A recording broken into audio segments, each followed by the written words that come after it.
Good morning students and all my dear friends. As you know that your PS second exam has been successfully completed, and from today our online classes is going to start once again. So we start in once again and do our next syllabus, try to complete. प्यारे बच्चों, as you know कि जैसे कि अभी recent में ही हमारा PS second का जो एग्ज़ाम है वो सक्सेसफुली हमने कंप्लीट किया है और आप सबने पार्टिसिपेट किया और खूब अच्छे से सबने पार्टिसिपेट करके, सबने हार्डवर्क करके अच्छे से एग्ज़ाम को वो आपने एग्ज़ाम में पार्टिसिपेट करके एग्ज़ाम अच्छे से सक्सेसफुली कंप्लीट कर लिया गया है।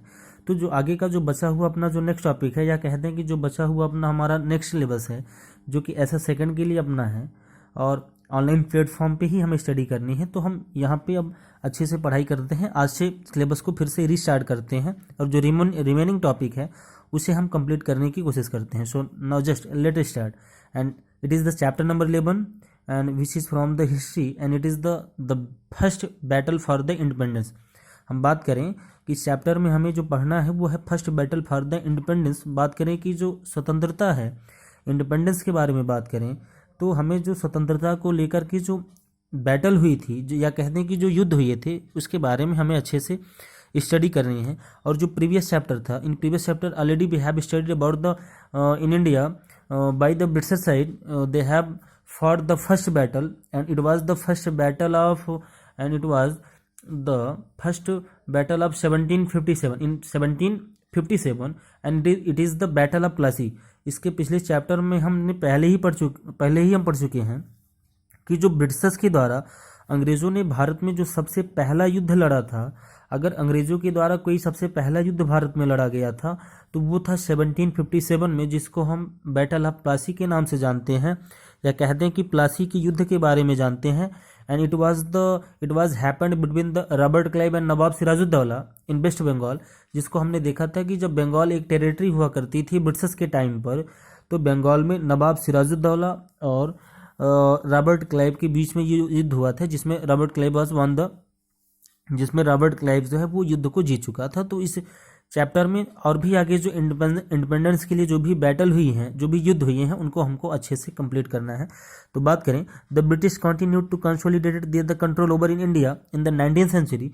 बात करें अगर 19वीं शताब्दी के बारे में बात करें, या जो 19वीं शताब्दी का जो दशक था, उस टाइम पे ब्रिटिशर्स ने कंटिन्यू लगातार उन्होंने यह प्रयास किया कि भारत पर लगातार वो आगे बढ़ने की कोशिश कर रहे थे, भारत पर कब्जा करने की कोशिश लगातार वो कर रहे थे। The leaders and the people of India began to rebel against the foreign powers. और भारत के जो लीडर्स थे, यहाँ के जो नेता थे, उन्होंने अंग्रेजी हुकूमत, या कहते हैं कि जो अंग्रेजी शक्ति थी, उसका वो बखूबी वो मोर्चा संभाले थे, वो उसका विरोध कर रहे थे और उनके खिलाफ जो है वो संघर्ष करते नजर दिखाई पड़ रहे थे। They were unhappy at the being treated unfairly in their own land. और है क्या कि बात करें कि ज़मीनें हमारी थी, सब कुछ हमारा ही होता था, हमारी ही लैंड होती थी, लेकिन इसके बाद भी बात करें तो हमारे साथ में जो व्यवहार होता था, बड़ा अनफेयरली ट्रीट किया जाता था।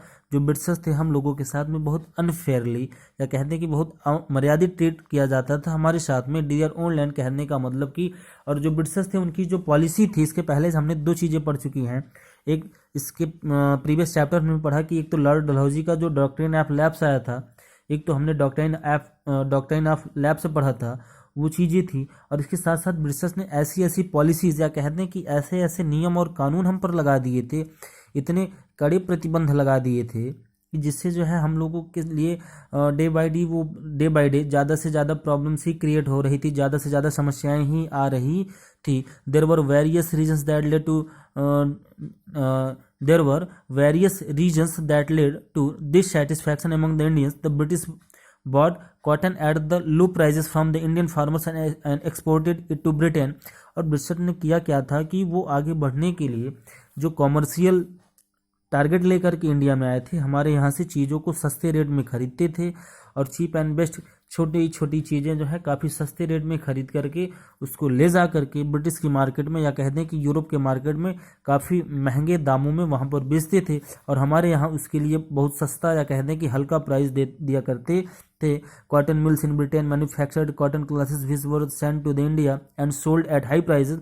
और वही कपड़े जब ब्रिटिश से बन के आते थे तो भारत में पुनः आने के बाद हाई रेट में पुनः बेच दिए जाते थे। So for today only this much. Thank you, have a good day.